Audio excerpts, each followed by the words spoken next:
आज प्रवचन शुरू करने जा रहा हूं।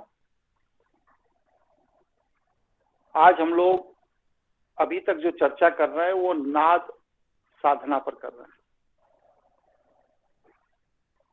हमारे यहाँ शैव जीवन शैली में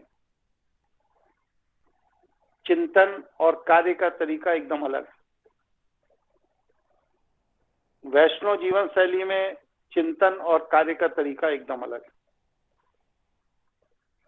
शैव जीवन शैली पूरी तरह प्राकृतिक है। ईश्वर द्वारा प्रदत्त शरीर के अंदर जो नाद है उससे साधना में प्रवेश की प्रवृत्ति है, लेकिन एक सेकंड, अपने अंदर परिवर्तन का प्रयास होता है। शैव जीवन शैली अंदर के नादों से जीवनी ऊर्जा और जीवनी शक्ति के विकास करके अपने अंदर अपने आत्म कल्याण का प्रयास किया जाता है। नादों को अगर वर्गीकृत किया जाए तो नाद मुख्य रूप से 3 प्रकार के होते हैं। पहला प्रबल नाद। प्रबल नाद से जो तात्पर्य है वो ये है कि वह नाद जो एक बार में अचानक प्रकट होता है और एक बार प्रकट होने के बाद फिर वह दोबारा प्रकट नहीं होता। जैसे विस्फोट प्रबल नाद की श्रेणी में,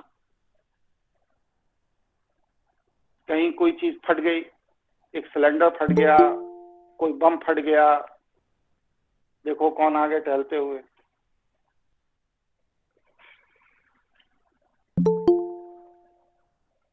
तो सिलेंडर फट गया, कोई बात दुर्घटना घट गई, तो उसका जो एक विस्फोट हुआ, एक नाद हुआ, उस नाद के बाद दोबारा उस तरह की ध्वनि तत्काल नहीं सुनाई देती। उसमें कोई रिदम नहीं है, लेकिन वह जो एक नाद है वह नाद ही इतना प्रबल है कि उससे जो उच्च कंपन तरंगें पैदा हुई उसने हमें स्तब्ध कर दिया। हमारे सोचने समझने की शक्ति समाप्त हो गई, हमें कैलकुलेशन करने की, गणित लगाने की क्षमता खत्म हो गई। कुल मिलाकर हम एकदम विचार शून्य अवस्था में पहुंच गए उस ध्वनि को सुनने के बाद, और कुछ सेकंड के लिए हमारा मस्तिष्क एकदम शून्य हो गया कि हुआ क्या। और वो जो मस्तिष्क शून्य हो गया वह विराम की स्थिति है। साधना में इसी को ध्यान कहा गया कि वो जो एक क्षण 2 क्षण के लिए जो घटना घटी उसमें जिस तरह से हमारे बुद्धि में विराम लगा, हार्मोन के रिलीज होने के सिस्टम में विराम लगा, हमारे चिंतन पर विराम लगा, हमारे शरीर की पूरी प्रक्रिया पर विराम लगा, इस विराम की जो 2 सेकंड की अवधि है उसका विस्तार करना है ध्यान में, और कुछ नहीं करना। तो उसका विस्तार जब आप करना शुरू करते हैं तो 14 सेकंड तक अगर आप उसको विस्तारित कर लेते हैं तो ये 40 मिनट के साधना का लाभ देता है। इसलिए प्रबल उच्च कंपन की तरंगें हैं वह प्रबल नाद की श्रेणी में आती हैं, और यह नाद ब्रह्म तत्व के विस्फोट के समय पैदा होने वाले नाद का अनादि स्वरूप है। जिस समय ब्रह्म तत्व में ब्रह्म ऊर्जा का प्रवेश हुआ, ब्रह्म तत्व का विस्तार हुआ, और विस्तार के बाद जब उसमें विस्फोट हुआ तो वो जो पहला ओम की ध्वनि हुई जिससे समस्त ब्रह्मांड की रचना हुई, वह प्रथम विस्फोट अनादिनाद था। इस तरह ये जो अनादिनाद है, यह अनादिनाद हमारे डीएनए में, हमारे कारण शरीर में, हमारे ऊर्जा में, हमारे ऑरा में प्रथम नाद के रूप में दर्ज है। इसीलिए जैसे ही इस तरह का कोई प्रबल विस्फोट होता है, हम एकदम ध्यानस्थ हो जाते हैं। दिल, दिमाग, मस्तिष्क, इंद्रियां सब काम करना बंद कर देती हैं और हम परम चैतन्य अवस्था में चले जाते हैं। यही परम चैतन्य अवस्था का जो क्षणिक काल है, एक क्षण का, दो क्षण का, इसको 14 क्षण तक विस्तारित करना है अभ्यास के द्वारा, ध्यान में। और जब आप 14 क्षण तक इसको विस्तारित कर लेंगे तो आपके अंदर अध्यात्म की वही ऊर्जा जागृत होगी जो 40 मिनट साधना के बाद जागृत होती है। और उस ऊर्जा के जागृत होने के बाद फिर आप ब्रह्मांड की परिस्थितियों में, ब्रह्मांड के क्रियाओं में हस्तक्षेप करने का अधिकार प्राप्त कर लेते। तो ये प्रबल नाद प्रथम नाद है। द्वितीय नाद क्या है? तारत्व नाद। तारत्व नाद का मतलब यह है कि एक निश्चित संख्या में, निश्चित अंतराल पर, निश्चित लय के साथ कोई नाद हो रहा है, उसे तारत्व नाद कहते हैं। जैसे ढोलक बज रही है, एक निश्चित अंतराल पर निश्चित तरह की आवाज निकल रही, बार बार बार बार बार बार बार बार। नगाड़ा बज रहा है, एक निश्चित समय पर, निश्चित काल के बाद एक निश्चित आवाज निकल रही है। मजीरा बजाने वाले मजीरा बजा रहा है। तो ये सारी की सारी नाद जो एक निश्चित समय और निश्चित अंतराल के बाद बज रही, ये सारी की सारी नादें तारत्व नाद कहलाती हैं। इसी से ताल शब्द बना है। और इसमें एक निश्चित संख्या होती है, निश्चित अंतराल होता है और ध्वनि की एक निश्चित आवेग होता है। यह तारत्व नाद को ही वैष्णव लोगों ने मंदिरों में स्वीकार की। उन्होंने इसको प्राकृतिक नाद माना है, वैष्णव लोगों ने, शैवों ने नहीं माना। तो जब उन्होंने इसको प्राकृतिक नाद माना, तो इसको प्राकृतिक नाद में उन्होंने क्या पाया कि जैसे पर्वतीय क्षेत्रों में आप देखिए कि देवदार के जो बड़े बड़े वृक्ष होते हैं, या इस तरह के जो और साखू के, सागौन के ऊंचे ऊंचे बड़े बड़े वृक्ष, 500-500 साल की आयु के वृक्ष, इनके ऊपर जब वेग से हवा चलती है तो वो एक विशेष तरह की ध्वनि निकालती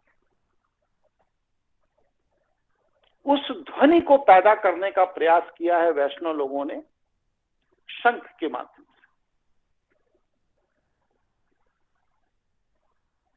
प्रकृति की वह ध्वनि जो पर्वत के उच्च शिखर पर साखू, सागौन, देवदार जैसे बड़े वृक्षों के साथ टकरा कर निकलती है, उस ध्वनि को इन्होंने कृत्रिम रूप से शंख के माध्यम से प्रकट करने का प्रयास किया।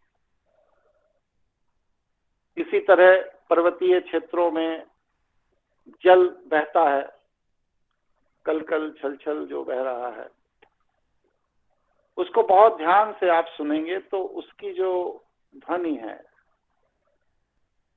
उसको प्रकट करने का प्रयास किया गया है वीणा के माध्यम से। सुदूर जहां पर ग्लेशियर होते हैं, बर्फ होते हैं, जब ग्लेशियर पिघलते हैं, टूटते हैं, तो बड़े बड़े ग्लेशियर के बर्फ खंड समुद्र में गिरते हैं। धप धप आवाज, तो उसकी कृत्रिम आवाज करने का प्रयास किया गया है नगाड़ा। झींगुर पर्वतीय क्षेत्रों में बहुत होते, गांव में भी पाए जाते हैं, शहरों में थोड़े कम है।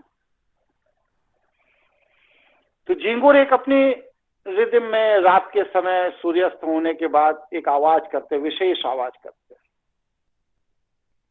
नर झींगुर मादा को आकर्षित करने के लिए। तो वह जो झींगुर की आवाज है वह प्राकृतिक आवाज मानी जाती है वैष्णव लोगों द्वारा। और जो हम लोग झांझर बजाते हैं उससे वह झींगुर की आवाज को निकालने का प्रयास किया जाता है। जानवरों के खुर जब पृथ्वी पर चलते हैं तो उसकी भी एक अपनी निश्चित आवाज है। वो आवाज हम लोग मजीरा के माध्यम से निकालने का प्रयास करते हैं।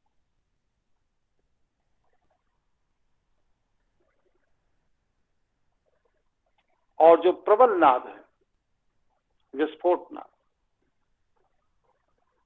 वो हम लोग प्रयास करते हैं बड़े घंटे से। घंटा बड़ा सा लटका दिया जाता है, राम मंदिर के लिए देखिए कितने टन का घंटा बन रहा है, और क्या उसको एक बार बजा दिया जाता है रस्सी से खींच के, टन, फिर उसकी पूरी वाइब्रेशन फैलती रहती, होती रहती, गूंजती रहती।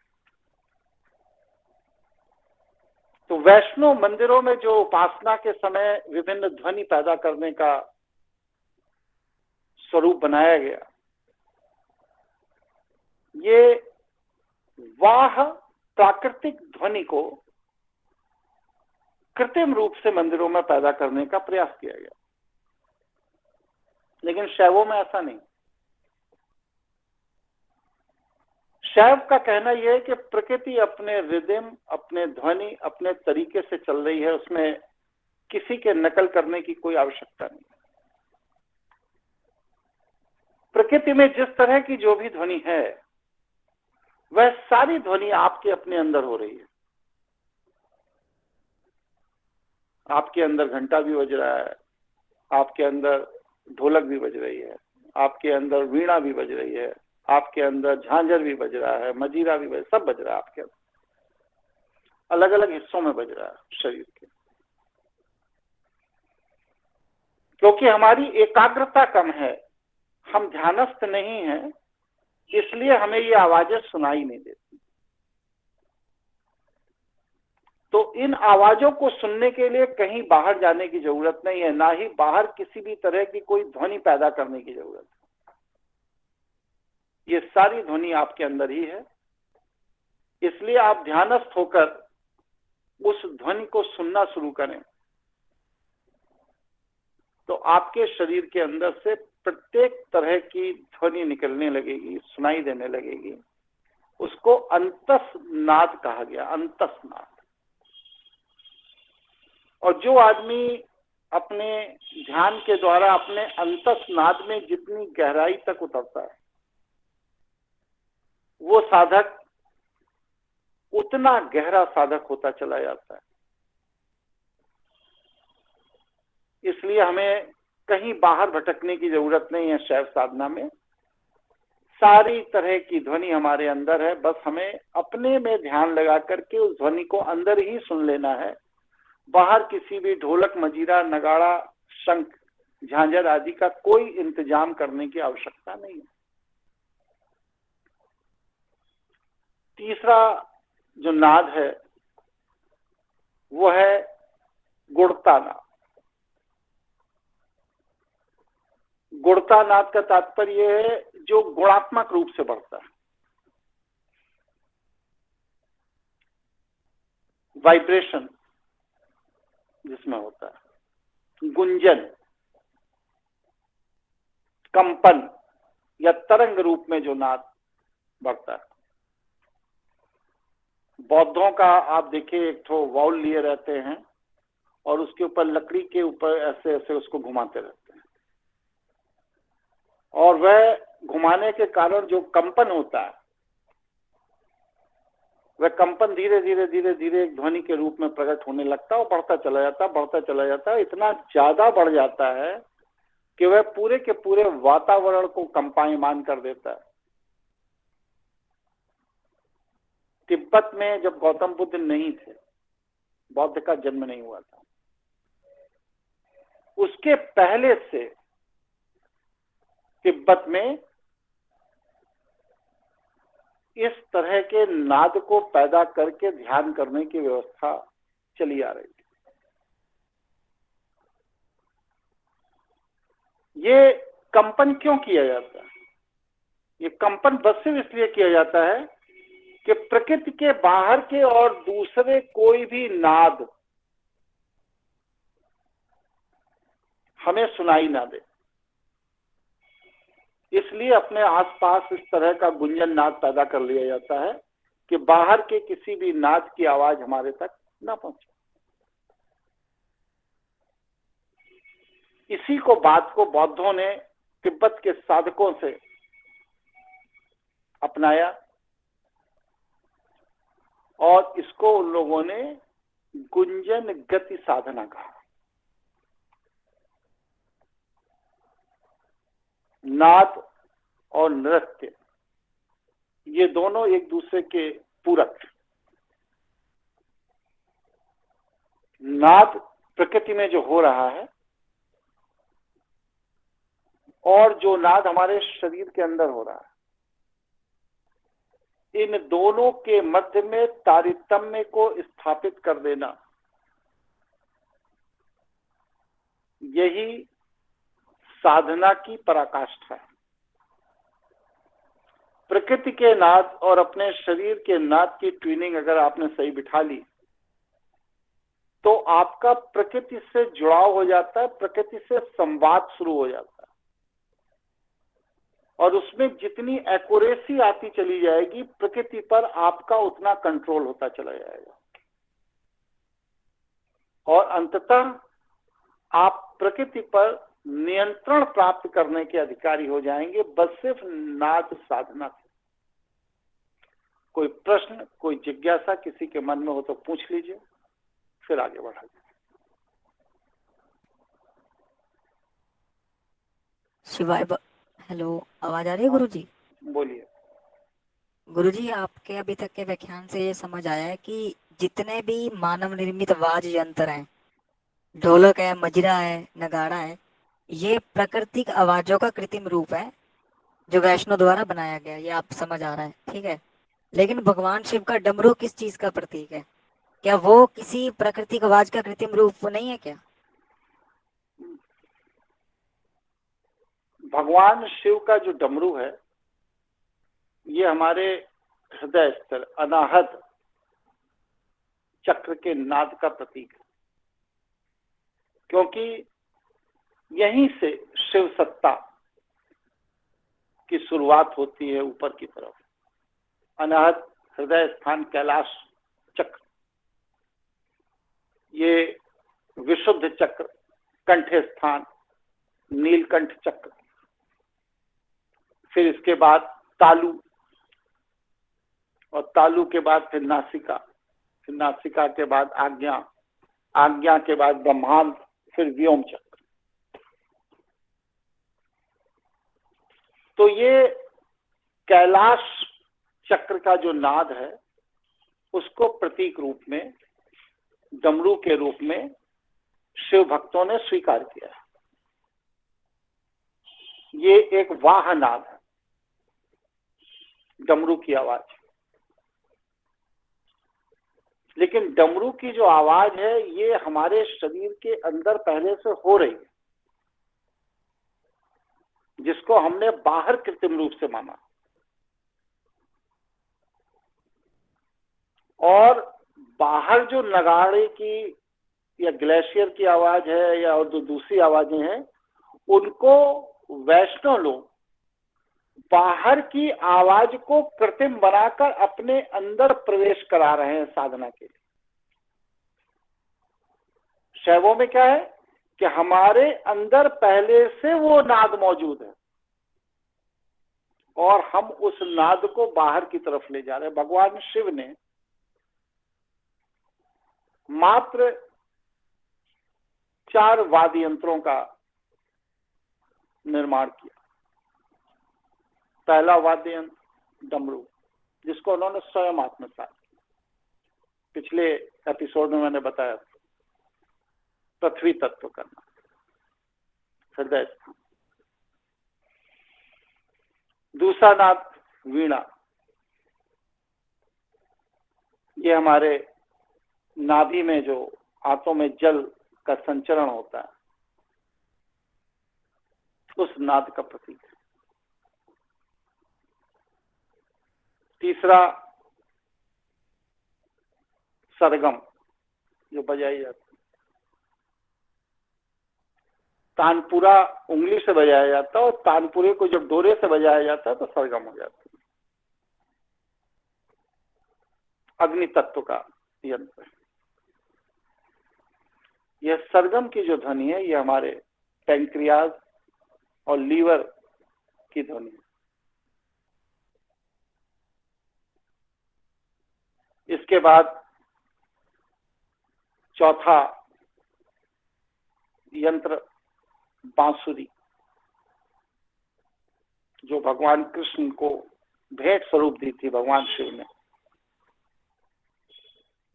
ये हमारे श्वास वायु तत्व का वाद्य यंत्र है, जिसका निर्माण उन्होंने किया। तो शैवों में ध्वनि हमारे अंदर है, उसको हम बाहर प्रकट कर रहे हैं यंत्र के माध्यम से।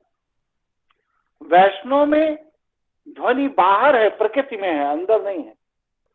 कोई जंगल में है, कोई ग्लेशियर में है, कोई समुद्र में है, कोई जीव जंतुओं में है, उसको हम कृत्रिम रूप से बजा करके अपने अंदर ला रहे हैं। हमारी पूरी की पूरी साधना पद्धति शैवों की आगम पद्धति है, जो अंदर है वह बाहर निकाल रहे हैं, और उनकी पूरी की पूरी पद्धति निगम पद्धति है, जो बाहर है उसमें कृत्रिम रूप से उसको पैदा करके अपने अंदर लाने का प्रयास करते। ये बेसिक अंतर है वैष्णव और शैव साधना पद्धति का। इसी वजह से शैव साधक को अपनी साधनाओं के लिए किसी भी वाह चीज की आवश्यकता नहीं होती, वाह यंत्रों की आवश्यकता नहीं है, वाह संसाधनों की आवश्यकता नहीं। जबकि वैष्णव लोगों की पूरी साधना, कर्मकांड, पूजा, उपासना, आराधना, सब कुछ वाह चीजों पर, वाह तथ्यों पर निर्भर करता है। आपको समझ में आ गया मेरा विषय? जी बिल्कुल क्लियर हो गया कंसेप्ट।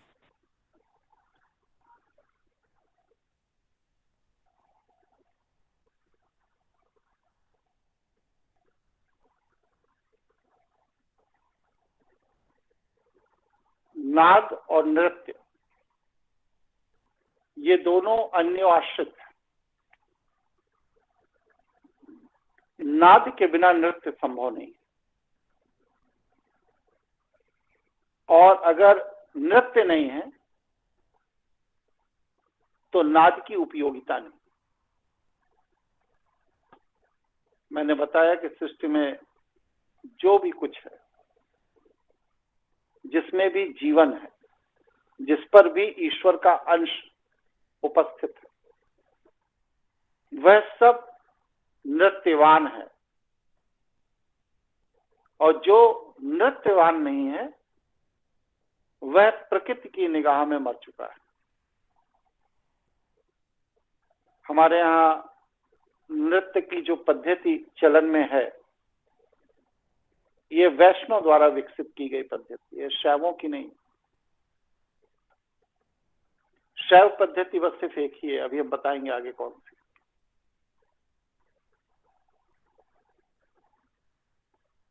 शास्त्रों में जो मनोरंजन के लिए नृत्य को विकसित किया गया वैष्णव द्वारा,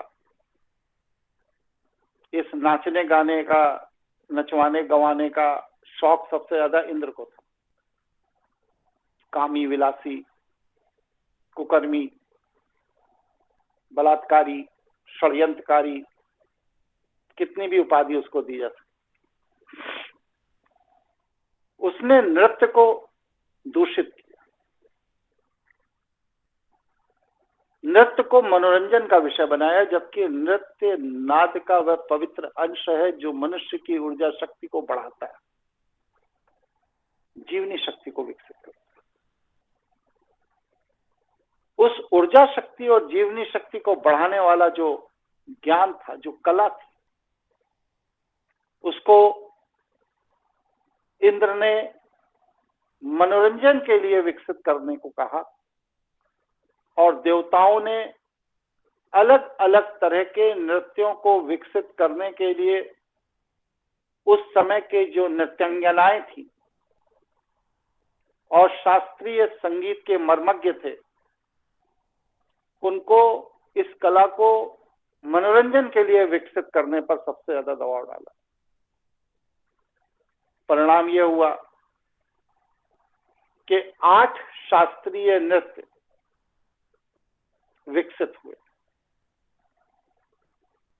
ये जो 8 शास्त्रीय नृत्य विकसित हुए, ये 8 नृत्य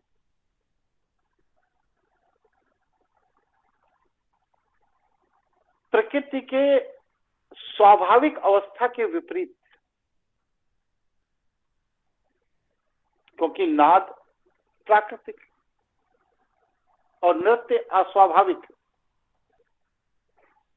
इसलिए नृत्य को प्रस्तुत करने के लिए स्वाभाविक नादों को अस्वाभाविक तरीके से, कृत्रिम तरीके से प्रस्तुत करने का विधान भी इंद्र के समय से ही शुरू हुआ, जब इंद्र देवताओं के राजा घोषित, वैष्णव परंपरा के। जब तक इंद्र देवताओं के घोषित राजा नहीं थे और उन्होंने नृत्य और नाद पर अपना नियंत्रण नहीं किया था, तब तक सभी कुछ प्राकृतिक था। आप देखिए, मंदिरों के जो गर्भगृह हैं वो कृत्रिम बनाए जाते हैं, जिसमें उसमें आवाज गूंजे। उसके पीछे सबसे बड़ा कारण क्या है कि जब एक आवाज मल्टीपल गूंजकर हमारे पास आती है तो हमारे कान में वो इको करती है, और जब कान में वह इको करती है तो स्वाभाविक आवाज से अलग होने पर कान हमारा उस आवाज को सुनने का एक्स्ट्रा प्रयास करता है, और जब एक्स्ट्रा प्रयास करता है तो हमारी एकाग्रता का लेवल भी एक्स्ट्रा हो जाता है। जैसे मोबाइल पर बात हो रही है, बात डिस्टर्ब होने लगे, घर घर आने लगे, तो हम कुछ ज्यादा एकाग्रता से मोबाइल से बात करने लगते हैं कि कम से कम अगला आदमी कह क्या रहा सुनाई तो दे। तो एकाग्रता के स्तर को बढ़ाने के लिए आवाज में जो गुंजन किया गया, नाद में जो गुंजन किया गया, उस गुंजन को छोटे स्तर पर प्रस्तुत करने के लिए मंदिरों के गर्भगृह की संरचना उसी तरह से की गई, क्योंकि ये गुंजन पहाड़ की घाटियों में हुआ करता है, जहां दूरस्थ दूर दूर तक कोई भी प्रकृति के अलावा चीज नहीं है। वहां पर कोई आवाज जब आप देते हैं तो वो टकरा कर वापस आता है, और कई बार कई क्रम में टकराती है, वापस आती है, टकराती है, वापस आती है, तो गूंजती। तो गर्भगृह का जो गुंजन है मंदिरों का, ये उस प्रकृति की टकरा कर लौटने वाली प्राकृतिक आवाज का संक्षिप्त पर्याय स्वरूप है। ये गर्भगृह के गुंबद को बनाने का वास्तु विश्वकर्मा जी महाराज इसके विशेषज्ञ हुआ करते। जब आप नाद साधना करते हैं तो ऐसा नहीं है कि नाद आप ही देते हैं प्रकृति, ऐसा नहीं। प्रकृति के साथ जब आपका संवाद बैठ जाता है तो प्रकृति भी अपने तरीके से आपको नाद देती है। लेकिन हम इतने स्थूल जीवन को जीते हैं कि हम प्रकृति के नाद को सुन नहीं पाते। और जब हम प्रकृति के नाद को सुन नहीं पाते हैं तब क्या होता है? तब होता यह है कि प्रकृति के नाद को सुन करके कोई दूसरा हमें एहसास कराता है कि प्रकृति हमें कोई नाद दे रही है, कोई सूचना दे रही है। कैसे? उदाहरण दे रहा हूं। जैसे कि हम किसी विषय में कोई निर्णय ले रहे हैं, जो प्रश्न कुंडली के मर्मज्ञ हैं वो इस विषय पर विशेष ध्यान देंगे। मुहूर्त निर्धारण के लिए ज्योतिषी जो कार्य करते हैं वो इस विषय पर बहुत ध्यान देंगे। तंत्रज्ञ ज्योतिष जो होते हैं वो इस विषय पर बहुत ध्यान देंगे। पर काया पर आत्मा प्रवेश के लिए जो लोग कार्य करते हैं वो इस पर ध्यान देंगे। जो आत्माओं को दूसरे लोक से बुलाकर संवाद कराते हैं, ऐसे लोग इस पर विशेष ध्यान देंगे कि वह लोग जब कोई क्रिया आरंभ करते हैं और अगर उस समय किसी भी बर्तन के गिरने की आवाज आ जाए, कहीं से सुनाई दे जाए, तो वो अपनी क्रिया को वहीं रोक देते हैं, रोक देते हैं। ऐसा बड़े बड़े विशेषज्ञों के साथ आपने महसूस किया होगा। पूछने का कोई फायदा इसलिए नहीं क्योंकि आप जवाब नहीं देंगे। जी जी गुरुजी, इतना अनुभव नहीं रहा इन विषयों का, तो जानकारी। बच्चों के रोने की अगर आवाज आ जाए, बर्तन के गिरने की आवाज आ जाए, बच्चे के रोने की आवाज आ जाए, किसी पेड़ की टहनी टूटने की आवाज आ जाए, किसी फल के गिर जाने की आवाज आ जाए, किसी पत्थर के लुढ़क जाने की या पत्थर शीशे में मार देने से आवाज आ जाए, तो इस तरह के जो साधक हैं, विचारक हैं, वह अपने कार्य को वहीं रोक देते हैं, फिर वो आगे नहीं बढ़ते। वो ये मान लेते हैं कि प्रकृति ने हमको रुकने का निर्देश दिया।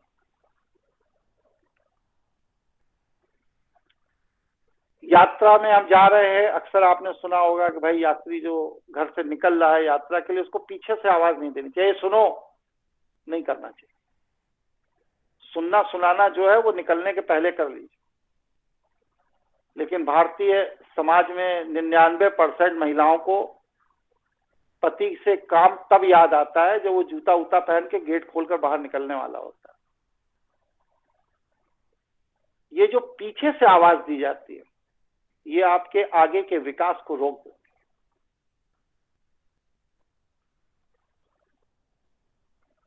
है। इसीलिए बहुत से पुरुषार्थी पति या पुरुषार्थी बच्चे अपने जीवन में अपनी पत्नी, अपनी माँ, अपनी बहन, अपने परिवार के बड़े बुजुर्ग के इस आदत के कारण, बहुत छोटी सी आदत है ये, लेकिन इस आदत के कारण अपने जीवन में अपने लक्ष्य का भेदन नहीं कर पाते। आप निकले, स्कूटी में चाबी लगाई, हेलमेट लिया कि नहीं, आवाज आ गई। पानी की बोतल रख ली, टिफिन रख लिया। तो ये जो यात्रा के समय पीछे से आवाज दी जाती है, ये सारी चीजें चाबी लगाने के पहले जब घर से आदमी कपड़े पहन रहा है तो उस समय भी बात की जा सकती है, लेकिन नहीं करता। ये हमारे विकास में, यात्रा में, जब हम किसी भी कार्य के लिए निकल रहे हैं तो पीछे से दी जाने वाली आवाज हमारे आगे दीवार खड़ी कर देती है, विकास के सारे दरवाजे बंद कर देती है। इसीलिए देखिए, जिनके परिवार में इस तरह की परंपरा है, वो लोग प्रायः अपने पुरुषार्थ के अनुरूप सफलता नहीं प्राप्त कर पाते। छींक देना, कहते हैं छींक दिया, मत जाओ, कोई काम नहीं हो रहा। तो ये भी एक प्रकृति की आवाज है। कुत्ते लड़ने लगते हैं, अटैची लेकर निकले, सड़क पर ओला बुक किया है, टैक्सी वाले का इंतजार कर रहे हैं, इतने वो 4-6 कुत्ते लड़ते हुए आगे कैं कैं कैं कैं कैं कैं कैं। तो ये इस बात का इंडिकेशन है कि आप जिस कार्य से जा रहे हो प्रकृति कह रही है व्यर्थ है जाना, कोई फायदा नहीं है, काम बनने वाला नहीं। बिल्लियों के रोने की आवाज आने लगती है अचानक। तो हमारे पूर्वजों ने इसको ईश्वर के सूक्ष्म संकेत माने। ईश्वर हमें पहले अंतः चेतना में हमें आवाज देता है कि ये काम होगा और ये नहीं होगा, लेकिन हम क्योंकि अपने संस्कारों के कारण ईश्वर द्वारा दिए गए संकेतों को सदैव सदैव से इग्नोर करते चले आ रहे होते हैं, इसलिए हम इन सूक्ष्म संकेतों को सुनना बंद कर देते। तो प्रकृति हमें स्थूल संकेत भेजती है किसी अन्य के माध्यम, लेकिन हम लोग इतने ढीठ हैं कि उसको भी इग्नोर कर लेते हैं और फिर जीवन भर गलत समय पर गलत दिशा में गलत व्यक्ति के साथ पुरुषार्थ करके अपने जीवन को असफल बनाते रहते हैं और कहते हैं हम बहुत परिश्रम कर रहे हैं, भगवान की कृपा मेरे ऊपर नहीं हो रही है। तो ये बहुत छोटी छोटी चीजें हैं, लेकिन इन्हें सुनना चाहिए, जानना चाहिए, क्योंकि ये जो नाद का विज्ञान है पूरे सृष्टि में, पूरे ब्रह्मांड में, ये अदृश्य घटनाक्रमों का सूक्ष्म नाद है। आपके साथ कब अच्छा घटने वाला है, कब बुरा घटने वाला है, वह इन सूक्ष्म नादों के माध्यम से ईश्वर आपको अग्रिम बताता है। मेरे पास मुकदमे आते हैं, मुकदमा आने में डिस्कशन के दौरान अगर इस तरह की कोई बात आ जाती है तो मैं मुकदमा नहीं लेता। और वही वजह है कि 25 से 30 हजार मुकदमे आज तक मैंने देखे होंगे, छोटे बड़े सब लेकर के। कभी एक भी मुकदमे में किसी भी जगह में असफल नहीं हुआ, क्योंकि मैं प्रकृति के सूक्ष्म संकेतों को बहुत मानता हूं। और अगर सूक्ष्म संकेत में कोई भी नकारात्मक संकेत ईश्वर ने प्रदान कर दिया तो मैं उसका स्वागत करता हूं, उसे ईश्वर का आशीर्वाद समझ के वो विषय वहीं छोड़ देता हूं, जिससे कि हमारी ऊर्जा गलत डायरेक्शन में ना लगे। ये नाद की जो ऊर्जा है, इसको जब आप विकसित कर लेते हैं, इस विज्ञान, इस साधना को विकसित कर लेते हैं, तो आपको नादों से भूत और भविष्य दोनों देखने का सामर्थ्य प्राप्त हो जाता है। क्योंकि जो घटना एक बार घट चुकी है वह नाद रूप में इसी ब्रह्मांड में अनंत काल तक रहती है, कभी नहीं मिटती। और भविष्य में जो घटने जा रहा है वह भी पहले से नाद रूप में विद्यमान है, जो भौतिक रूप में होगा, ये सुनिश्चित है। तो नाद साधना के जो विशेषज्ञ होते हैं वो नाद साधना के प्रभाव के कारण भूत और भविष्य दोनों पर अपनी समझ विकसित कर लेते हैं और उसके अनुसार वह लोग कार्य करते हैं। ब्रह्मास्मि क्रिया योग, जिसके आप लोग क्लासेस ले रहे हैं, इसमें नाद साधना 6 प्रकार की होती है। ये स्थूल से सूक्ष्म की यात्रा है।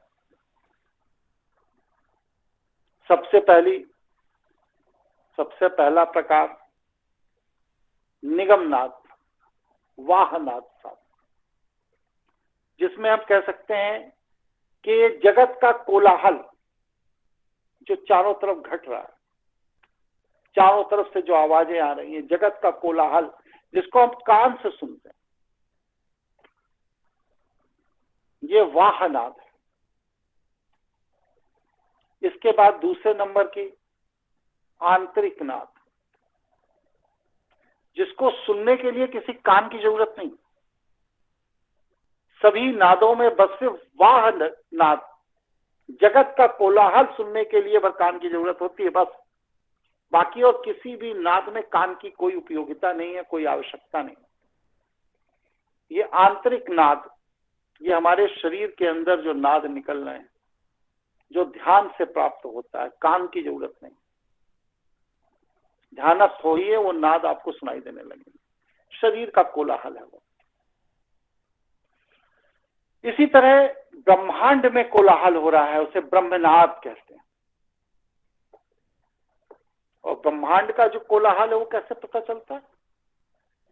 वो अनुभूति से पता चलता है।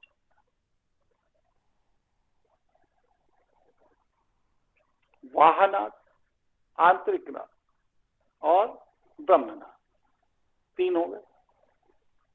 एक कान से पता चलता है, एक जो शरीर के अंदर हो रहा है वो ध्यान से पता चलता है, और फिर इसके बाद ब्रह्मनाद जो अनुभूति से पता चलता है। और फिर एक नाद और है, उसे कहते हैं शिव औरा नाद। यहां से शैव की साधना शुरू होती है। ये शिव औरे के अंदर का कोलाहल है, जो आपकी जीवनी ऊर्जा को नियंत्रित करता है। कारण शरीर के अंदर जो नाद हो रहा है, ये शिव औरा नाद आपको भगवान शिव की ओर से समाधि अवस्था में ही प्राप्त हो सकता है। अगर आप समाधि अवस्था तक नहीं पहुंचे हैं, बस सिर्फ ध्यान में ही हैं, तो शिव औरा नाद की अनुभूति आप नहीं कर सकते। ये समाधि की अवस्था का नाद। तो वाहनाद, बाहर, आंतरिक नाद, ब्रह्मनाद, शिव औरा नाद। और जब शिव औरा नाद से आप और सूक्ष्म में चले जाते हैं और अंदर चले जाते हैं, तो शिवनाद औरे के अंदर भी प्रवेश कर गए, शिवनाद। लेकिन उस नाद को सुनने का अधिकार आपको नहीं। जब तक आप पृथ्वी तत्व और जल तत्व का परित्याग नहीं कर चुके हैं, तब तक वह शिवनाद आप नहीं सुन सकते। और शिवनाद के अंदर भी शिव के केंद्र में एक नाद होता है।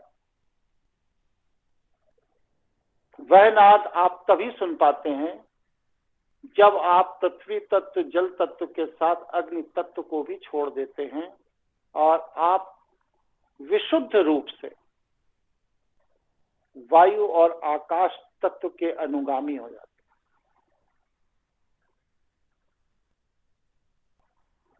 इसलिए यह चार नाद के आगे बैरियर लगा हुआ है। फिर आपको साधना में उस पराकाष्ठा पर जाना पड़ेगा जहां पर आप गुरुत्व विहीन हो जाते हैं, काल विहीन हो जाते हैं। पृथ्वी गुरुत्व का पर्याय है।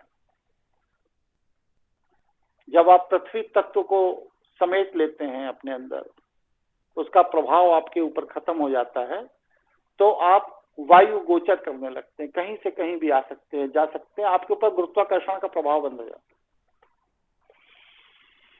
इसी तरह जब आप जल तत्व को समेट लेते हैं अपने अंदर, उसका प्रयोग बंद कर देते हैं जल का, तो आप काल के प्रवाह से बाहर चले जाते हैं। फिर आपके ऊपर काल काम नहीं करता। फिर आप अग्नि तत्व को समेट लेते हैं। तब आप उच्च शैव साधक हो। तब आपका भगवान शिव से सीधा संवाद होता है। आदि गुरु शंकराचार्य हुए या और भी बहुत से साधक हुए शैवों में, गोरक्षनाथ जी महाराज, लोहड़ी जी महाराज, कई साधक जिनका भगवान शिव से सीधा संवाद था। वो कहीं किसी से बात ही नहीं करते थे। सीधी जो बात करनी है सीधे भगवान शिव से किए, बात खत्म। तो इन लोगों ने पृथ्वी तत्व और जल तत्व को नियंत्रित कर लिया था अपने अंदर। इसीलिए ये लोग आकाशगामी हो गए थे। वाहनादों में जितनी भी बाहर की कोलाहल है ये अव्यवस्थित होती है, तो ये आपकी जीवनी ऊर्जा, जीवनी शक्ति का क्षय करना शुरू कर देती है। यहाँ तक कोई प्रश्न, कोई जिज्ञासा हो किसी के मन में तो बताइए। गुरुजी, विवेकशील बोल रहा था, ये प्रश्न था मेरा। अभी आपने बताया जैसे कि जो हमें संकेत मिलता है, जैसे किसी ने पीछे से बोल दिया या कुछ हो गया, तो मैंने भी इसे बहुत महसूस किया। कई बार है तो मैं किसी काम के लिए जा रहा हूँ और खासकर मेरे पिताजी वो कुछ ना कुछ बोल देते थे, तो वो मैं बहुत बार ऐसे मार किया, वो काम होता नहीं है। तो वैसे में क्या करना चाहिए? वापस आके फिर दोबारा जाना चाहिए या फिर क्या? ठीक, और कोई प्रश्न किसी? शिवाय बात कर रहा हूँ गुरुजी। आप पूछो मैं प्रश्न अभी। हेलो। हाँ पूछिए पूछिए। जी, मेरा ये कहना, आपने कहा है कि नाद के बिना नृत्य संभव नहीं है, एक बात। फिर आपका कहना है कि इंद्र ने नृत्य को विकृत कर दिया, दूसरी बात। मैं मूलतः ये जानना चाहता हूँ, स्वाभाविक और अस्वाभाविक नाद का, स्वाभाविक और स्वाभाविक नृत्य में क्या अंतर है, और अस्वाभाविक नृत्य से कैसे नुकसान होता है और स्वाभाविक से लाभ कैसे होता है। मतलब मैंने नृत्य सीखा नहीं है, हम जो भीतर आएगा वो आड़ी तिरछी चेष्टा करेंगे, ये स्वाभाविक नृत्य। बताएंगे, अभी बताएंगे, अभी हम यही बताने जा रहे हैं थोड़ी देर। और कोई प्रश्न किसी?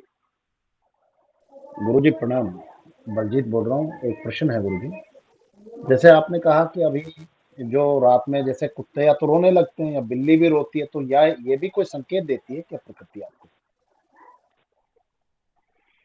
आप जब किसी कार्य को आरंभ कर रहे हैं उस समय जो नाद होता है उसी को महत्व दिया गया है। कार्य आरंभ कर चुकने के बाद अगर इस तरह की कोई घटना हो रही है तो वह मतलब कि आपको संकेत नहीं है, वह अपनी प्राकृतिक घटना है। जी जी, धन्यवाद। जी प्रणाम, यतिन बोल रहा हूँ। जो आपने संकेत बताया उसी से जुड़ा हुआ एक प्रश्न है कि बहुत बार ये संकेतों को हम ओवररीड कर रहे होते हैं, तो मतलब इन संकेतों को उसकी समझ और एक अंधविश्वास दोनों में कैसे एक अंतर समझें? चमत्कार और विज्ञान में क्या अंतर है? कोई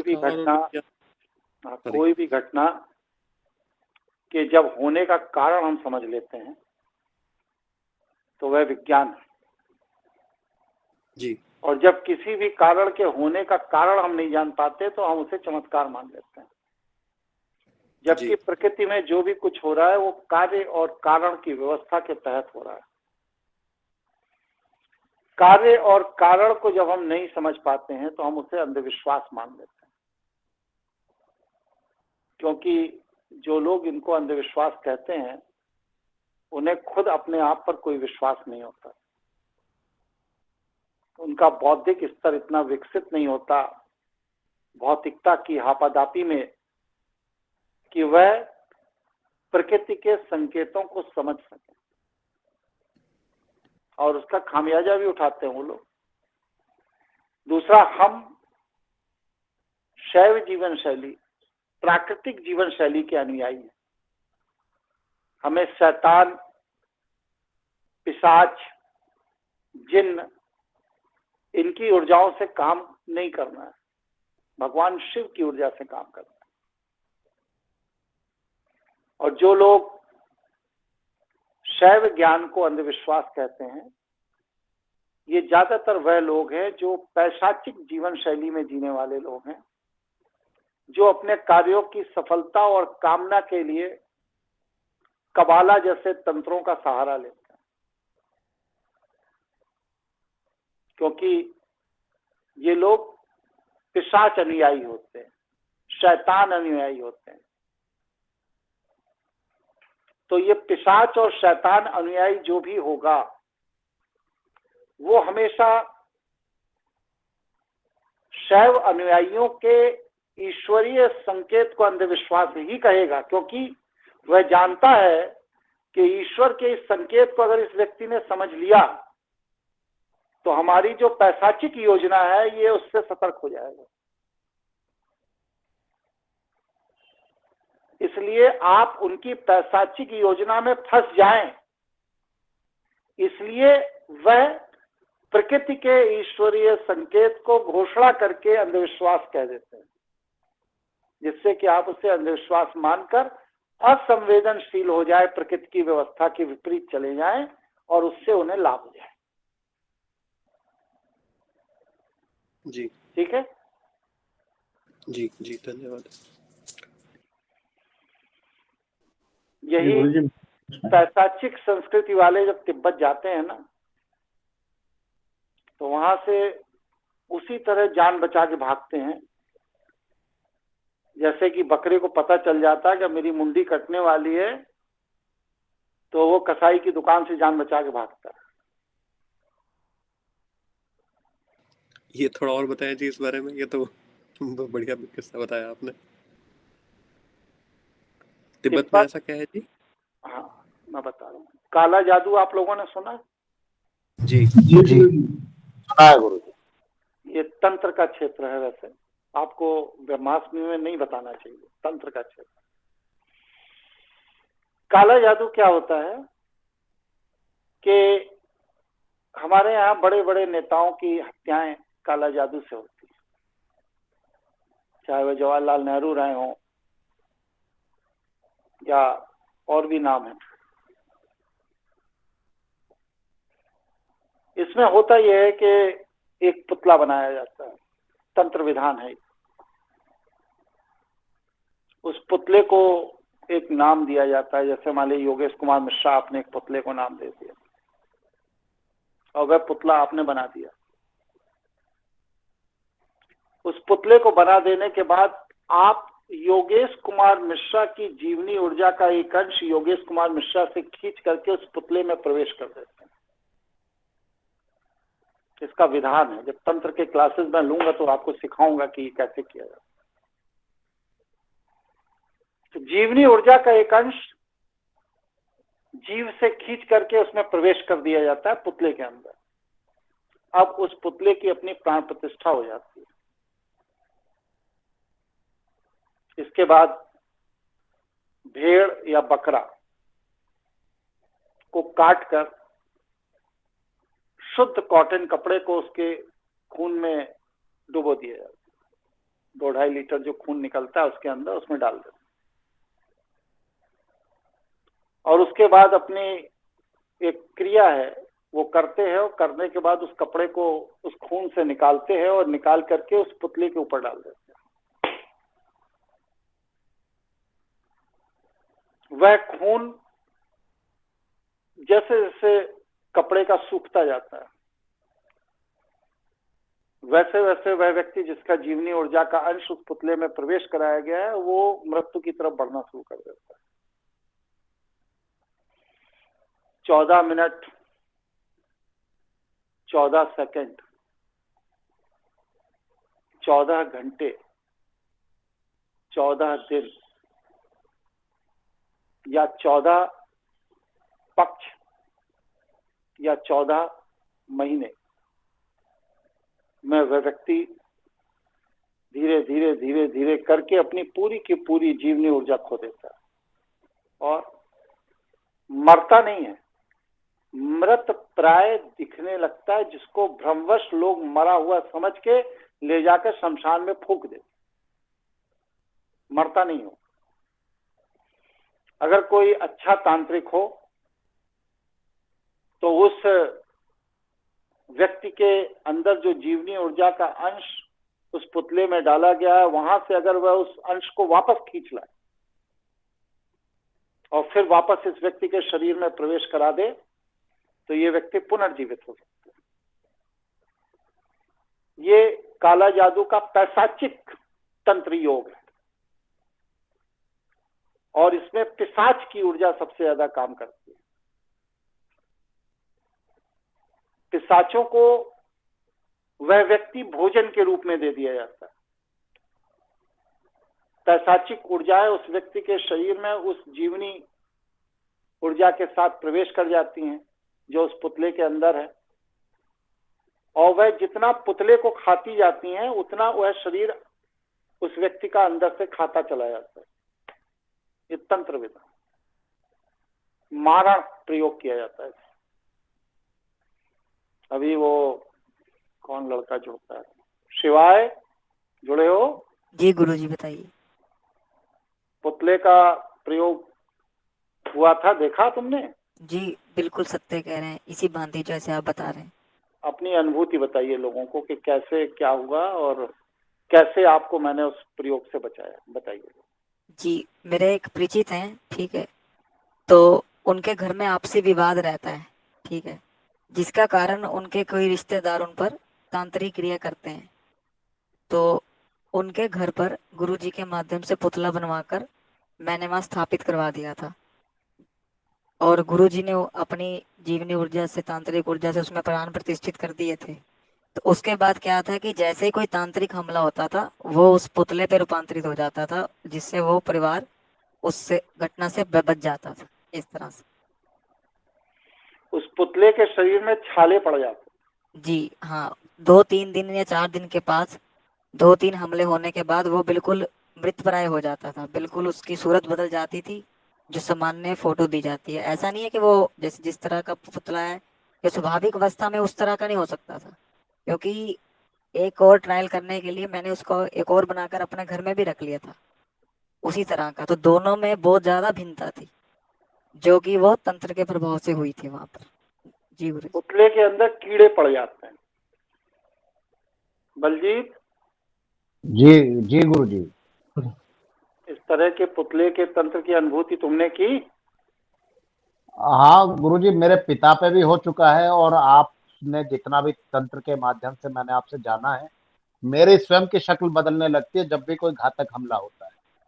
तो जब भी मैं आपको फोटो भेजता हूँ और आप जब भी कहते हैं कि ये करो और आप उसको नष्ट करने की प्रक्रिया शुरू करते हैं, तो मैं रात में ही स्वस्थ हो जाता हूँ। और फिर मैं अपना फोटो जब दोबारा खींचता हूँ तो आंखें, मेरे एक्सप्रेशन सब बदले हुए होते हैं पहले की तुलना में। और भी काफी लोग हैं जो जुड़े। गुरुजी, बोलिए। गुरुजी प्रणाम। मनीष मिश्रा बोल रहा हूँ गुरुजी। ऐसे जो क्रिया है गुरुजी, मैंने भी मणिकर्णिका घाट के जस्ट सामने पश्चिम ओर बनारस में मैंने देखी है, जिस मतलब वहाँ पे जो सफेद रेत रेत होती है यहाँ, वहाँ पे मैंने ये देखी है कि क्या बोलते हैं वहाँ डॉल, मतलब बेबी डॉल। कहने का तात्पर्य यह है कि ये सब अंधविश्वास नहीं। पश्चिम जगत के जो अंधविश्वास घोषित करने वाले मूर्ख वैज्ञानिक हैं, जब ये फंसते हैं ना तो अपनी जान उसी तरह बचा के इन लोगों से भागते हैं जैसे बकरे को जब पता चलता है कि थोड़ी देर बाद गर्दन कट जाएगी तो वो कसाई की दुकान से रस्सी तोड़ा के भागता है। यति जी समझ में आ गई मेरी बात आपको? जी तो ये सब अनुभूति का विषय। जी जी। शैवनाद साधना में जो पद्धति मैं अभी बताने जा रहा हूं साधना की, इस पद्धति को वैष्णव ने देववाणी साधना के नाम से विख्यातित किया। नाद और नृत्य दोनों पर बात कर रहा हूं। तो नाद पर शैव साधना में जो प्रयोग किए जाते हैं इसको वैष्णव लोगों ने कहा देववाणी साधना।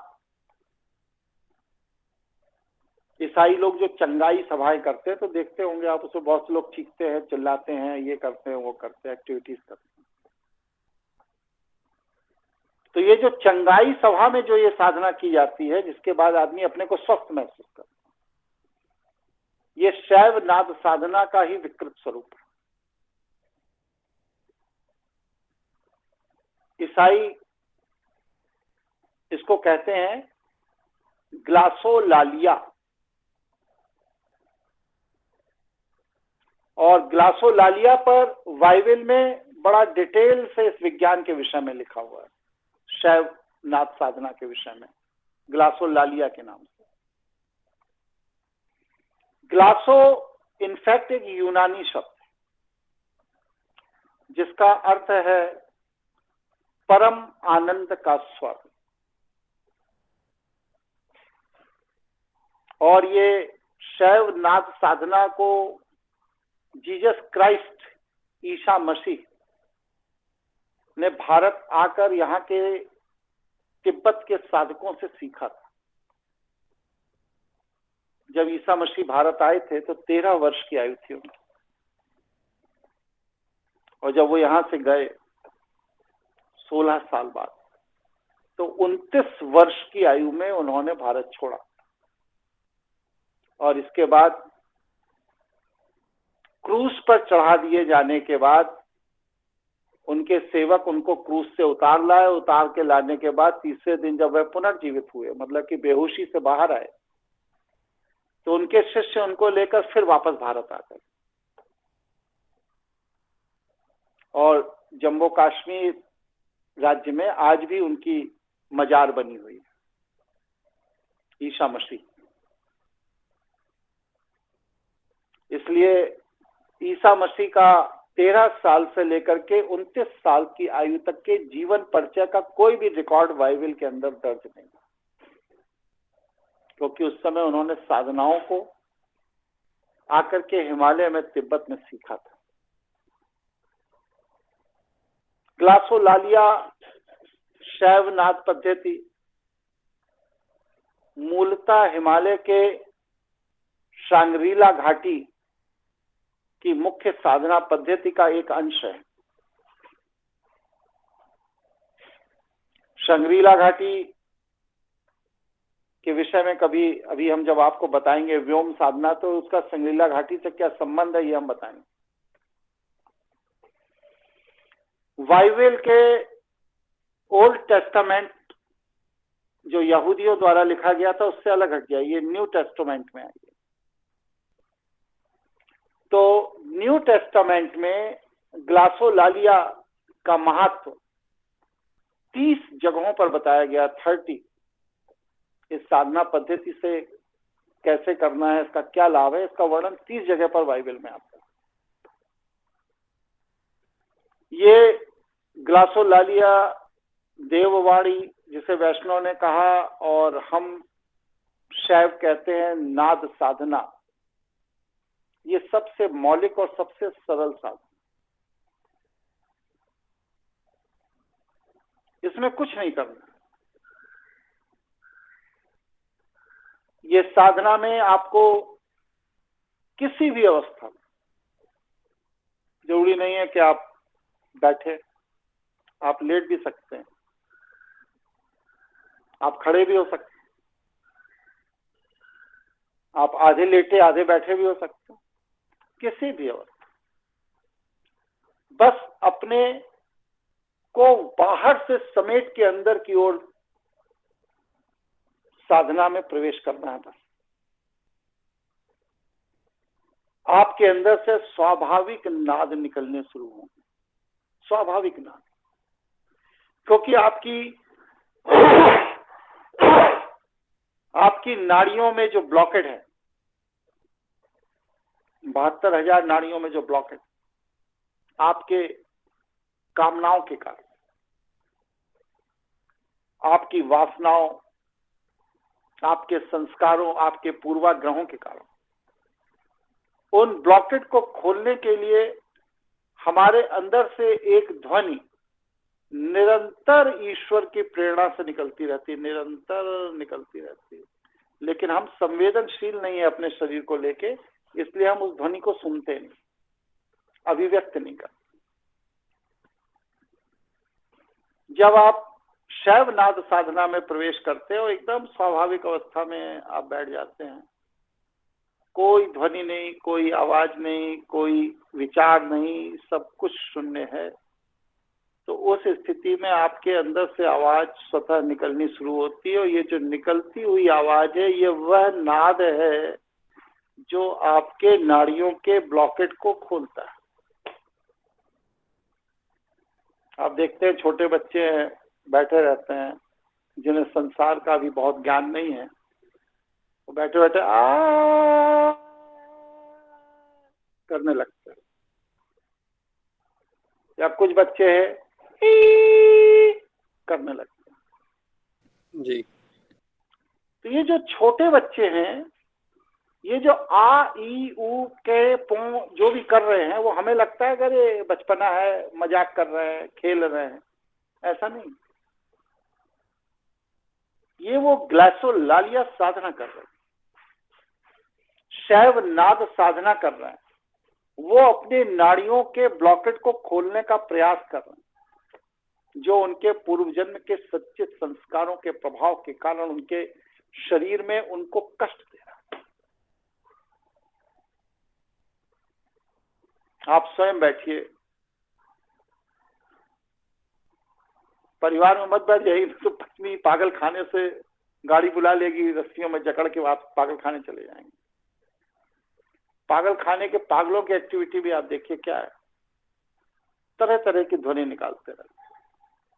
तो क्या है, वो एक प्राकृतिक अवस्था है नाद के द्वारा नाड़ियों के ब्लॉकेट को खोलने की, नाड़ियों के शोधन को करने की एक प्रक्रिया है। और वह नाड़ी को खोलने का, नाड़ियों को शोधन का प्रोसेस जब तक कंप्लीट नहीं होगा, तब तक वह नाद निकलता रहेगा, निकलता रहेगा, निकलता रहेगा। ये शैव नाद साधना पद्धति प्राकृतिक रूप से निकलने दी। कभी कभी आप देखते होंगे, आप जब मस्त हो जाते हैं, कुछ नहीं, तो आपके अपने अंदर इस उम्र में भी की ध्वनि अंदर से निकलती है, या का अंदर से निकलती है। या जो हंसमुख और मजाकिया टाइप के लोग होते हैं, बैठे बैठे एकदम चिल्ला क्या है ये नाड़ियों के अंदर जो ब्लॉकेड है उसको शोधित करने का नेचुरल प्रोसेस है। इसके लिए किसी सुर ताल, किसी विशेषज्ञ, किसी मर्मज्ञ, किसी ज्ञानी की कोई आवश्यकता नहीं।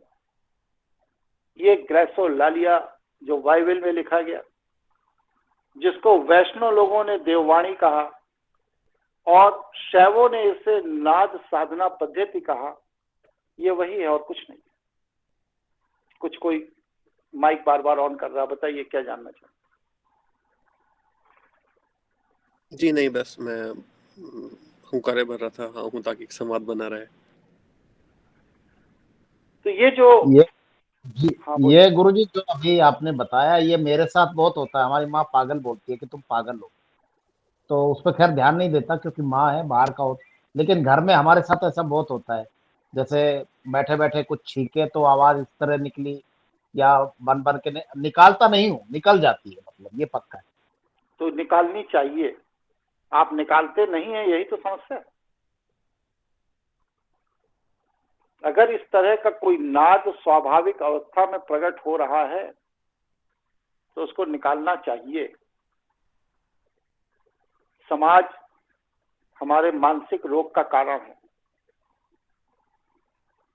हम जब भी सामाजिक औपचारिकता में फंसेंगे तो सिवा मानसिक बीमार होने के और कुछ नहीं पाएंगे, क्योंकि अनुशासन मनुष्य के मूल स्वभाव के विपरीत है। ये धर्म का विषय है। अध्यात्म में अनुशासन का कोई स्थान नहीं। आत्मशोधन की प्रक्रिया में जब आप प्रवेश करेंगे तो वहां कोई अनुशासन नहीं।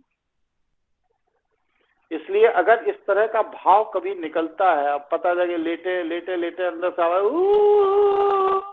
एक स्वर प्रकट हो गया अंदर से, तो स्वर को प्रकट होने दीजिए। स्वाभाविक अवस्था में उतना तेज जितना वो होना चाहे या उतना धीमे जितना वो होना चाहे, उसको रोकिए मत,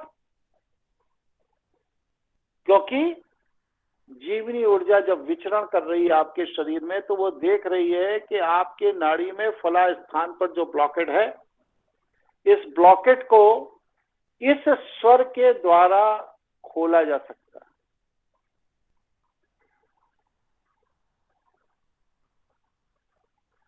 और उस ब्लॉकेट को उस स्वर के द्वारा खोलने के लिए आपकी स्वाभाविक अवस्था में जीवनी ऊर्जा आपको प्रेरित कर रही है। और प्रकृति ये संकेत दे रही है कि इस स्वर का उच्चारण करो जिससे कि ये पॉकेट खुल जाए, और आप उसको जानबूझकर दबाए हुए हैं, बोल नहीं रहे हैं, तो आपका पागल होना सुनिश्चित।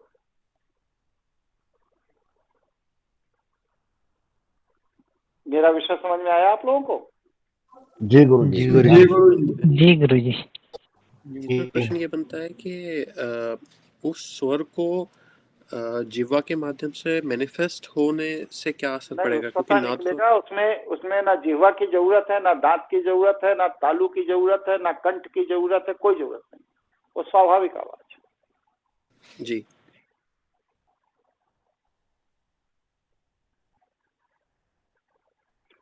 और जिस समय ये आवाज निकल रही है इसको निकलने दीजिए, और आप देखिएगा, मेरी अपनी निजी अनुभूति है कि आप इसको तब तक निकलने दीजिए जब तक ये निकलना चाहती है।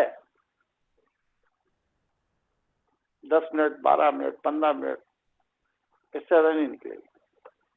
और उस 15 मिनट के बाद आप अपने अंदर जीवनी ऊर्जा के संचार में तृप्ति का भाव महसूस करेंगे। आपको लगेगा कि आज तक जीवन में जो गांठ थी, जो बोझ था, वो अब खत्म हो गया। पूरी की पूरी नकारात्मकता शरीर के बाहर निकल गई। आप ये अनुभूति करेंगे। ये है शैव नाद साधना। अनुभूत करिएगा, करके बताइएगा, और घर वालों को बता दीजिएगा ऐसा करने जा रहे हैं, नहीं तो वो सोचेंगे कि दिमागी संतुलन खराब हो गया, तुरंत 112 मिला देंगे, पुलिस आएगी, लाद ले जाएगी, आपको कहेगी कि ये तो पागल हो गया। पर अभी तो ऐसा कुछ अनुभूति होती नहीं है जी कि मतलब कुछ ऐसे आवाज करने का मन करे, या तो बहुत स्थूल है या क्या रीजन है उसका? होगा, संवेदनशील बनिए। अभी तो समाज और दुनिया के भाग दौड़ में आप परेशान हैं। जब आपने अभी अपने शरीर को समझना कहाँ शुरू किया, अभी तो संसार को समझ रहे हैं आप लोग। जब शरीर को समझेंगे तो ये नाद स्वतः निकलेंगे। गुरुजी बोलिए। एक सवाल था कि मस्तिष्क को लेके जो ये जो फिट आते हैं, लोगों को दौरे पड़ते हैं, हाँ। इसका मुख्य कारण क्या होता है और उसका निवारण क्या है गुरुजी? जीवनी ऊर्जा का मस्तिष्क की नाड़ियों में सही तरह प्रवाह ना होना, ये इसका मूल कारण। निवारण है या तो शक्तिपात के द्वारा जीवनी ऊर्जा के संचरण को कराकर उन ब्लॉकेट को खोल दिया जाए, या व्यक्ति स्वयं अपनी साधना के द्वारा अपनी जीवनी ऊर्जा को इतना सशक्त कर ले कि मस्तिष्क के अंदर की नाड़ियां स्वतः खुल जाए।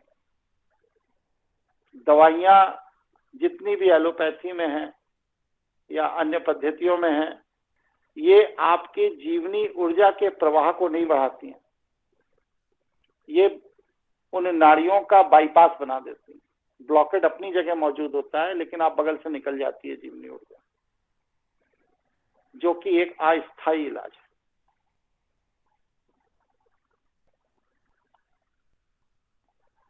तो ये सहज और प्राकृतिक अवस्था, जो नाद, जो स्वर मेरे अंदर से निकल रहा है, उसको प्रस्तुत करना, और तब तक प्रस्तुत करना जब तक कि हम उस नाद और स्वर को स्वाभाविक रूप से स्वतः बंद ना कर दें, या कहिए स्वाभाविक रूप से ईश्वर स्वतः बंद न कर दे, उतनी देर तक प्रस्तुत करना। तो वो वाइब्रेशन आपकी नाड़ियों को शोधित कर देती। इस तरह का सहज नाद आपके अहंकार, आपकी कुंठा, आपका पूर्वाग्रह, आपका क्रोध, आपकी वासना, इन सब को नष्ट कर देता है, नाड़ियों को शोधित कर देता है, और नाड़ियों को शोधित करने के बाद जीवनी ऊर्जा का संचार पूरा 72,000 नाड़ियों के अंदर। गुरुजी एक बात कहना चाहता हूँ, अगर अनुमति हो तो। बोलिए। कल मैंने मतलब आपने कहा तभी से मैंने ये शुरू कर दिया था। कल एक छोटा बच्चा था मेरे पास, आया था किसी के, मतलब कोई माँ लेके आई थी अपने बच्चे को। तो जब भी कोई छोटा बच्चा आता, आपके कहने के मतलब जब साधना करने लगे थे तो आपने जब समझाया था, तो जैसे कुत्ता है गली में, तो जैसे दामोदर जी ने भी समझा इसको, तो उनसे सोचने के बाद उनकी अनुभूति लेके मैंने ज़्यादा देखा कि जब उनको ज़्यादा लाड करते हैं तो कुत्ता भी कुछ कहता है। तो कल मैं बच्चे के साथ 1 घंटा 2 घंटा खेलता रहा, तो जितनी क्रियाएँ आप बता रहे हैं जैसे नाद की, वो बच्चा भी वही कर रहा था, बीच-बीच में करने लगता था और उसके साथ मैंने मतलब भाव के साथ जुड़ने का प्रयास किया, तो मैंने देखा कि मैं और सरल से सरल होता चला गया। तो ये मेरा मतलब अभी के अनुभव हैं जो कुछ दिनों के। सही है। तो ये नाड़ियों के शोधन का जो प्रोसेस है वो ग्लाइसोलालिया और वैष्णव में देववाणी और शैवों में नाद साधना के नाम से जानी जाती है। बहुत सहज और बड़ी स्वाभाविक साधना, इसके लिए कोई अतिरिक्त प्रयास की जरूरत नहीं। इसी तरह संस्कारों का जो शोधन होता है, ये नाड़ियों का शोधन मैंने बताया, अब संस्कारों का जो शोधन होता है ये नृत्य से होता है। भगवान शिव स्वयं नटराज और नृत्य के जनक।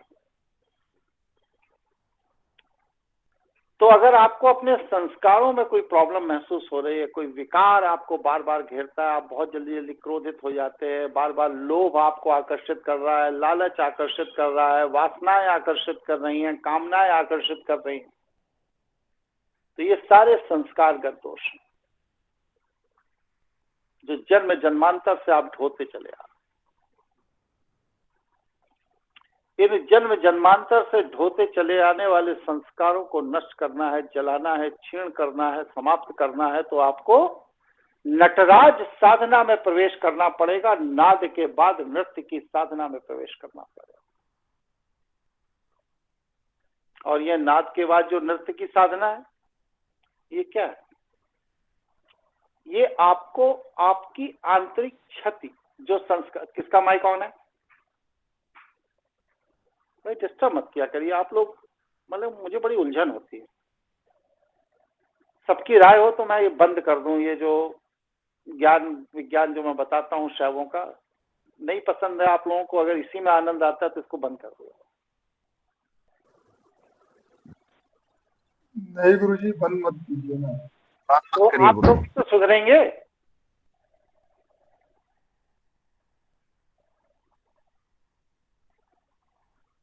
पूरे क्रम को डिस्टर्ब कर देते हैं, अभिव्यक्ति व्यर्थ कर देते हैं। दीपावली के बाद ये क्लास खत्म कर रहा हूँ, ठीक है? बस आज आखिरी क्लास है, आज के बाद से अब ये ब्रह्मास्मि क्रिया योग खत्म हो जाए, इस योग्य नहीं है। तो आंतरिक क्षति से बचने के लिए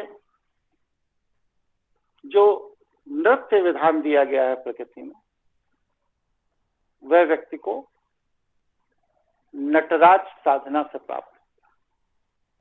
नटराज साधना व्यक्ति के संस्कारों की चिकित्सा का मूल साधना स्वरूप है। नृत्य को इंद्र ने विकृत किया। नृत्य वैसा नहीं है जैसा आज पूरी दुनिया में नाचा गाया जाता है। नृत्य अपनी नकारात्मक ऊर्जा को प्रकट करने का एक माध्यम है, जिसके बाद आपको शांति का एहसास होता है। अपने को शांत रखना ही नृत्य का मूल उद्देश्य है। उसमें ना तो कोई कला है, ना कोई विज्ञान है, ना ही कोई प्रदर्शन है, कुछ भी नहीं है। और जब आप नृत्य अपनी खुशी की जगह किसी दूसरे की खुशी के लिए करते हैं, तो वह नृत्य वैष्णव नृत्य होता है। और जब वह नृत्य आप अपने संस्कारों की चिकित्सा के लिए करते हैं, अपने अंदर सुधार, अपने आत्म कल्याण के लिए करते हैं, तो फिर वह नृत्य क्या है? वह नृत्य शैव नृत्य। शैव नृत्य नटराज नृत्य का प्रतिबिंब है, स्वरूप है। ये आपके सारे के सारे एक एक नकारात्मक संस्कार की ऊर्जा को नष्ट करके आपको पूरी तरह से चित्त के अंदर शांत कर दे। जहां पर कोई तरंग, कोई उमंग, कोई कंपन फिर चित्त में कभी पैदा नहीं। नृत्य, शैव साधना मनोचिकित्सा पद्धति की सबसे महत्वपूर्ण साधना। इस पर सबसे ज्यादा कार्य अगर किसी ने किया है, कोई नाम बता सकता है किसने किया? बताइए जी, ओशो ने किया है। बिल्कुल सही कहा। इस पर सबसे ज्यादा काम अगर किसी व्यक्ति ने किया, किसी महापुरुष ने किया, तो ओशो ने किया। नृत्य मनोचिकित्सा का मूल आधार है। अगर आप नृत्य करने का सामर्थ्य रखते हैं तो किसी भी मानसिक रोग से पीड़ित हो ही नहीं सकते।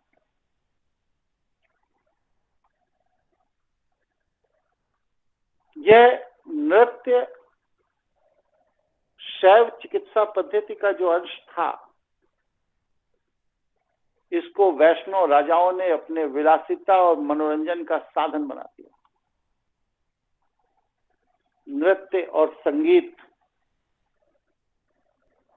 अर्थात नाद, अगर इन दो विषयों के पूर्ण विज्ञान को गहराई से समझ लिया जाए तो व्यक्ति शरीर में रोग को समाप्त कर देता है और चित्त में विकृत संस्कारों को समाप्त कर देता है। दोनों चीजों की समाप्ति होती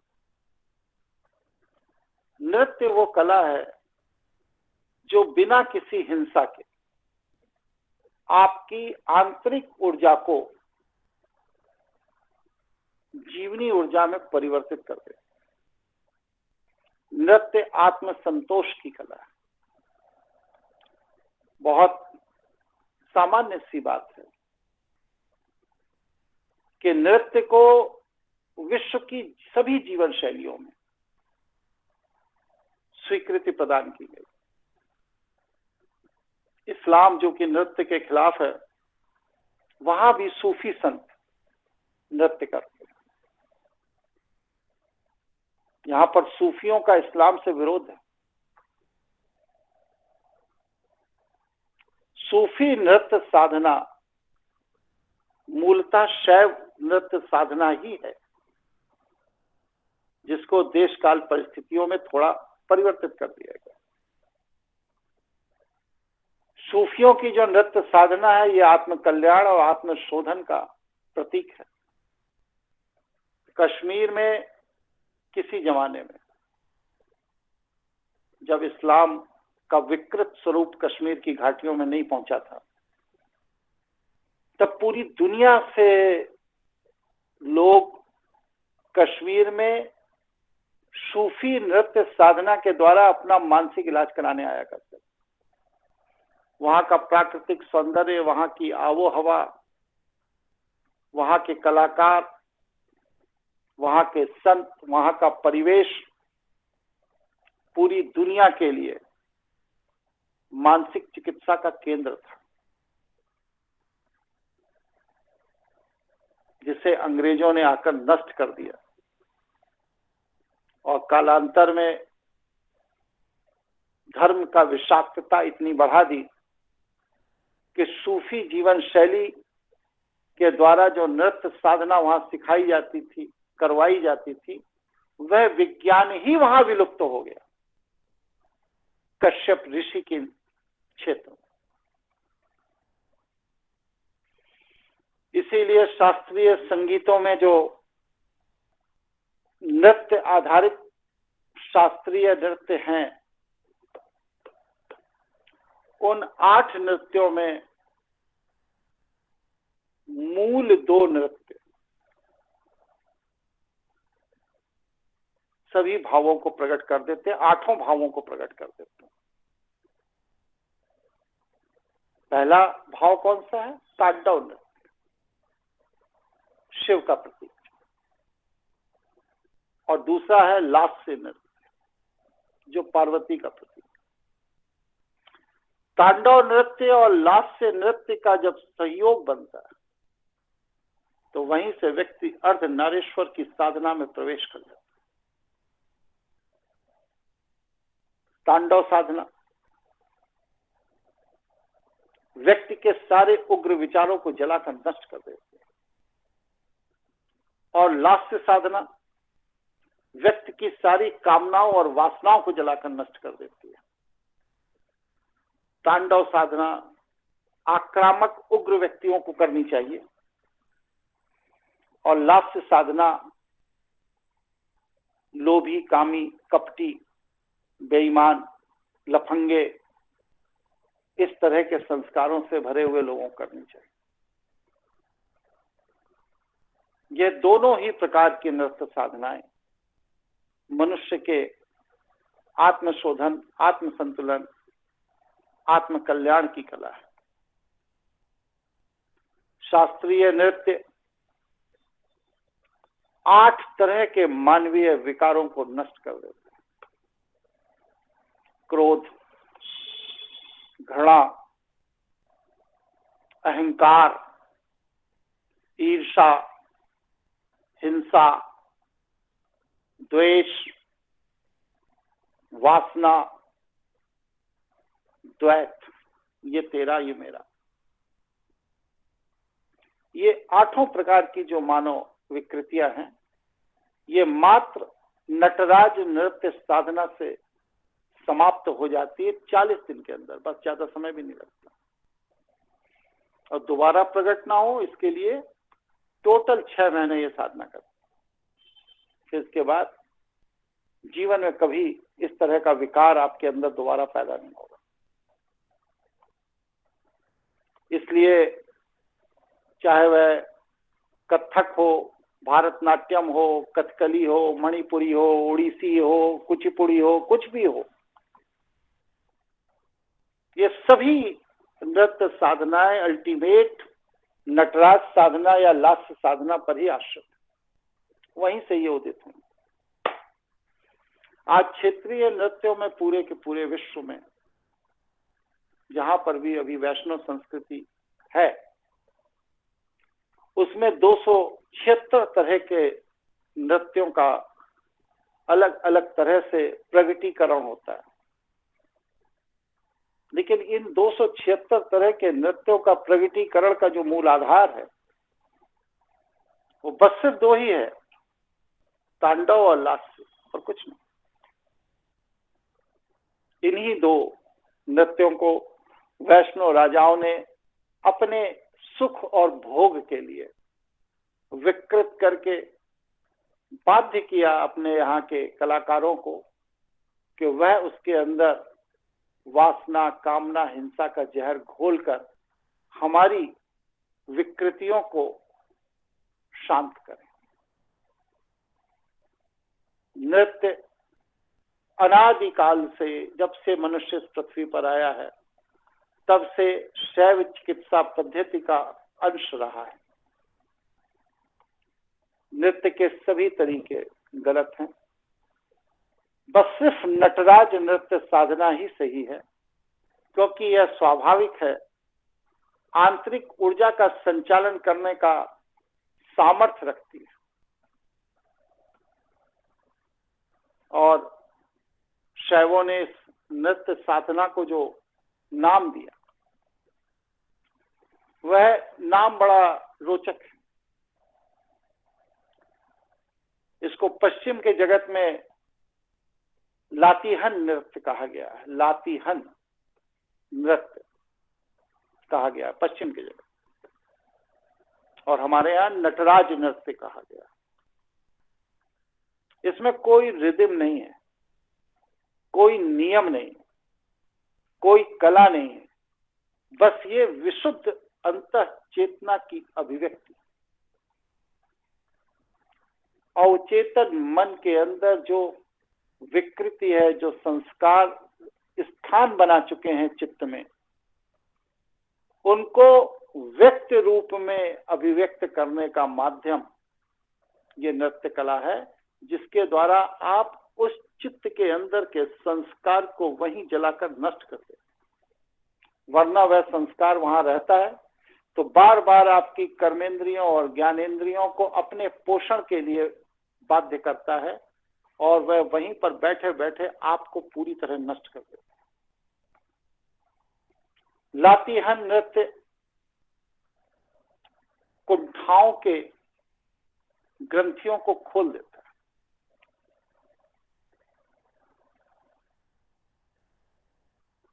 ग्लैसोलालिया नाड़ियों को शोधित कर देता है और आपके शरीर के अंदर की नाड़ियां ग्लैसोलालिया पद्धति की साधना से शोधित हो जाए और कुंठाएं लातीहन नृत्य के माध्यम से निर्मूल हो जाए तो इसके बाद जीवन में क्या बचता है? बस सिर्फ आनंद आनंद और आनंद ही बचता है। नृत्य आपके जीवनी शक्ति को विकसित नहीं करता, उसका सदुपयोग करना सिखाता है, लेकिन जीवनी ऊर्जा को विकसित करता है। सकारात्मकता के साथ किया गया लातीहन नृत्य आपको पूरी तरह से संस्कारों से मुक्त करके निर्मल एक कच्ची मिट्टी के घड़े की तरह बना देता है, जिसमें आप कोई भी नई ऊर्जा का प्रवेश करके साधना के क्षेत्र में कहीं तक जा सकते हैं। ये कर्ण साधना अध्याय यही मैं पूर्ण करता हूं। अब चक्षु साधना, आज्ञा चक्र साधना, ब्रह्मांड साधना और व्योम साधना, ये 4 अभी बाकी हैं जो कि ब्रह्मास्मि क्रिया योग में किए जाएंगे। लोगों में क्या परिवर्तन आया? अपना परिवर्तन बताइए, अनुभूति बताइए, तो मैं समझूं कि 1.5 महीने के मेरे परिश्रम से आप में ये परिवर्तन आ गया। क्या परिवर्तन आया? गुरुजी जीवन में काफी सारे तमस खत्म हो गए गुरु। अब जब से आपसे सीखे तो परिवर्तन ही परिवर्तन है। अभी तो कोई रुक नहीं रहा है, वो तो ऐसे ही बदलाव होते ही चले जा रहे हैं। हम 2 महीने पहले कैसे थे और आज कैसे, इसमें तो जमीन आसमान का फर्क है। और कोई साथी कुछ बताए अपना? अब परिवर्तन तो बहुत है गुरुजी, बलजीत बोल रहा हूँ, लेकिन वही बात है जैसा आप कहते हैं कि संस्कार बहुत हठी है, तो थोड़ा सा समय तो लग रहा है, लेकिन ये जरूर है कि परिवर्तन निश्चित रूप से हो रहा है और होगा आगे भी। और कुछ भूल हो जाती है, उनके लिए क्षमा चाहते हैं। और तीसरा साथी? गुरुजी नेगेटिव थे गुरुजी। अभी मेरा तो ये हम लोग नेगेटिव थे, नेगेटिव से 0 आए, फिर तो कुछ ऊपर बढ़े। आपके सानिध्य में अभी तो हम लोग थोड़ा आगे 0 तक पहुंचने की कोशिश कर रहे हैं, फिर देखिए आगे बढ़ते ऐसे क्या होता है। चलिए, और कोई? प्रणाम गुरुजी, अविनाश बोल रहे हैं। बोलिए। मेरा तो अभी 36 इयर्स हुआ है। मेरा अभी ज्वाइन होने के बाद मेरा way of seeing life is fully different Guruji. पूरा देखने का तरीका ही बदल गया है पूरा। 36 इयर्स का बहुत वेस्ट किया करता लग रहा है अभी तो, और कुछ यूज करना चाहता हूँ गुरुजी। चलिए, और कोई साथी कुछ अपनी बात करना चाहते हैं? गुरुजी, हमारे सोच में काफी परिवर्तन आया है। पहले हम बहुत नकारात्मक विचार के थे, अब काफी परिवर्तन आया है। गुरुजी, सुशील बोल रहा हूँ। बोलिए। तो परिवर्तन तो गुरुजी हुआ है, और मेरा तो 2D नेचर हो रहा है। जैसे पहले कुत्ते ज्यादा भौंकते करते थे जाने के बाद, तो अब वो एकदम शांत अवस्था में रहते हैं। तो मेरा परिवर्तन मतलब हो रहा है गुरुजी ऐसे। तो जब भैया आप सब लोगों में इतना सकारात्मक परिवर्तन हो रहा है